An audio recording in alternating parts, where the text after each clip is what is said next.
Cordial saludo, apreciadas familias, jóvenes y niños. En este momento de encuentro personal con el Señor, continuamos desarrollando la enseñanza de la oración a la luz del Antiguo y Nuevo Testamento. Iniciemos en el nombre del Padre, del Hijo y del Espíritu Santo. Amén. La oración del pueblo de Dios se desarrolla a la sombra de la morada de Dios. El arca de la alianza y más tarde el templo, los guías del pueblo, pastores y profetas, son los primeros que le enseñan a orar. El niño Samuel aprendió de su madre Ana cómo es estar ante el Señor, y del sacerdote Elí cómo escuchar su palabra. Habla, Señor, que tu siervo escucha. Primera de Samuel capítulo 3 versículos 9 y 10. Más tarde también con él conocerá el precio y la carga de intercesión. Por mi parte, lejos de mí pecar contra el Señor, dejando de suplicar por vosotros y de enseñaros el camino bueno y recto. Primera de Samuel capítulo 12 versículo 23. David es por excelencia el rey según el corazón de Dios, el pastor que ruega por el pueblo, y en su nombre aquel cuya sumisión a la voluntad de Dios, cuya alabanza y arrepentimiento serán modelo de la oración del pueblo. Ungido de Dios, su oración es adhesión fiel a la promesa divina, confianza cordial y gozosa en aquel que es el único Rey y Señor. En los Salmos, David, inspirado por el Espíritu Santo, es el primer profeta de la oración judía y cristiana. La oración de Cristo, verdadero Moisés e hijo de David, revelará y llevará a su plenitud el sentido de esta oración. El templo de Jerusalén, la casa de oración que David quería construir, será la obra de su hijo Salomón. La oración de la dedicación del templo se apoya en la promesa de Dios y su alianza, la presencia activa de su nombre entre su pueblo y el recuerdo de los grandes hechos del Éxodo.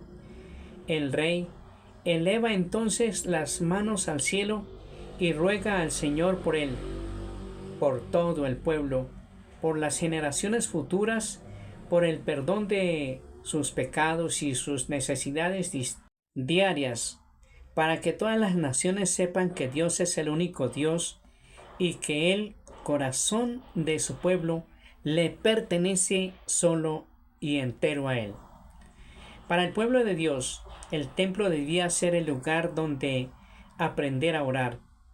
Las peregrinaciones, las fiestas, los sacrificios, las ofrendas de la tarde, el incienso, los panes de la propiciación, todos estos signos de la santidad y de la gloria de Dios Altísimo, pero muy cercano, eran llamamientos y caminos para la oración. Sin embargo, el ritualismo arrastraba al pueblo con frecuencia hacia un culto demasiado exterior. Era necesario la educación de la fe, la conversión del corazón. Esta fue la misión de los profetas antes y después del destierro. Elías es el padre de los profetas, de la raza de los que buscaban a Dios, los que van tras su rostro. Su nombre, el Señor es mi Dios.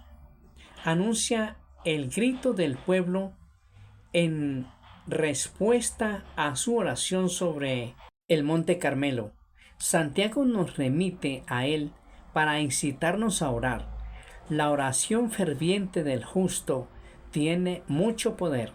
Santiago capítulo 5 versículos 16 al 18. Después de haber aprendido la misericordia en su retiro en el monte Kerit, Elías enseña a la viuda de Sarepta la fe en la palabra de Dios, fe que confirma con su oración insistente.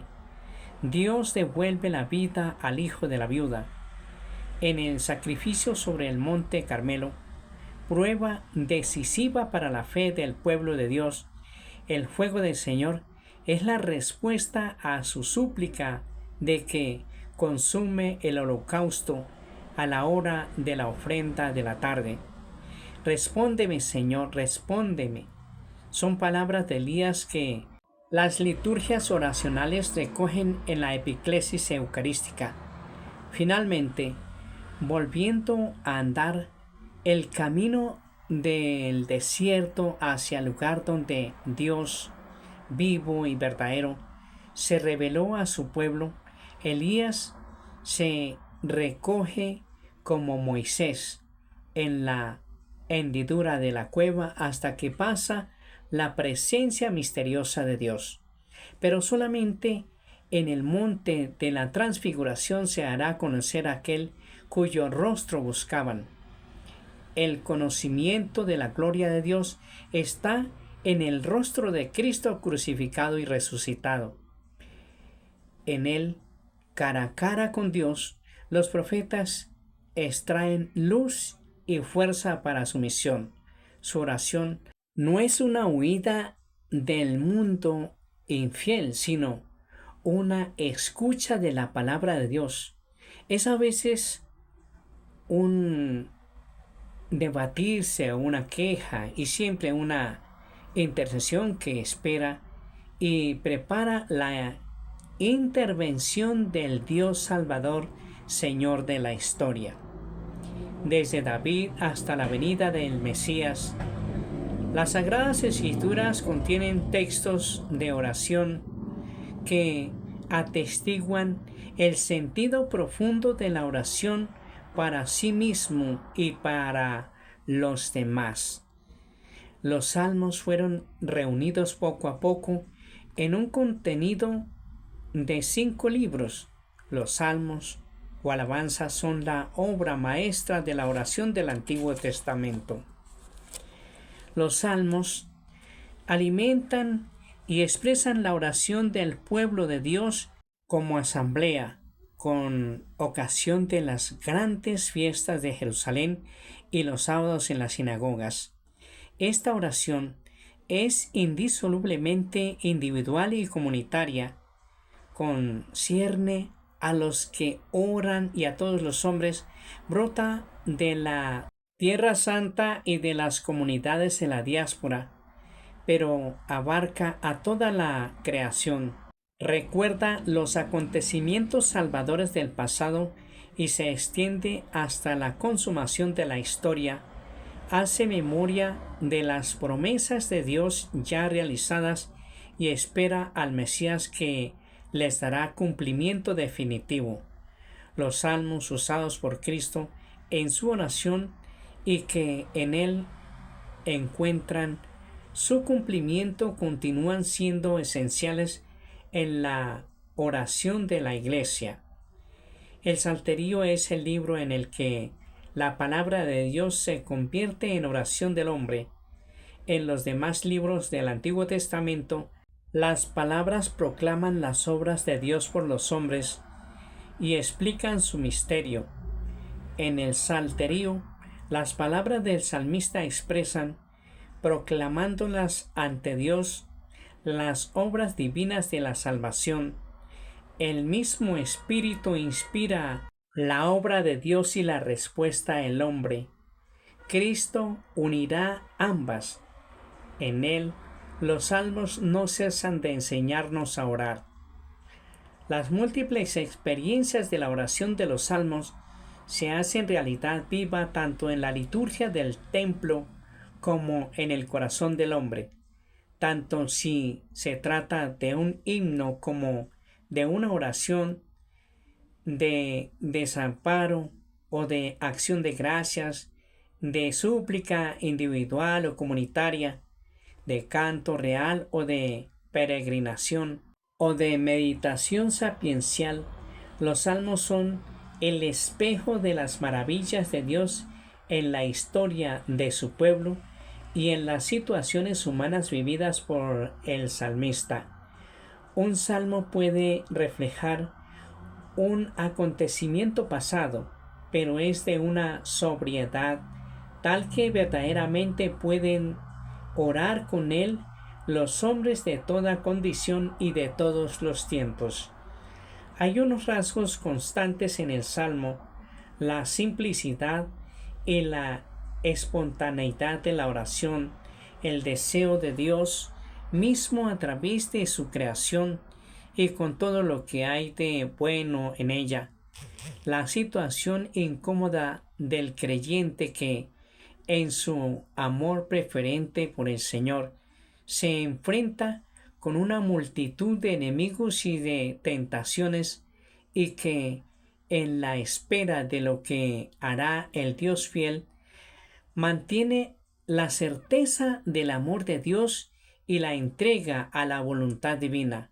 La oración de los salmos está siempre orientada a la alabanza, por lo cual corresponde bien al conjunto de los salmos el título de las alabanzas. Compilados los salmos en función del culto de la asamblea, son invitación a la oración y respuesta a la misma. Aleluya, aleluya, alabad al Señor. Que hay mejor que un salmo.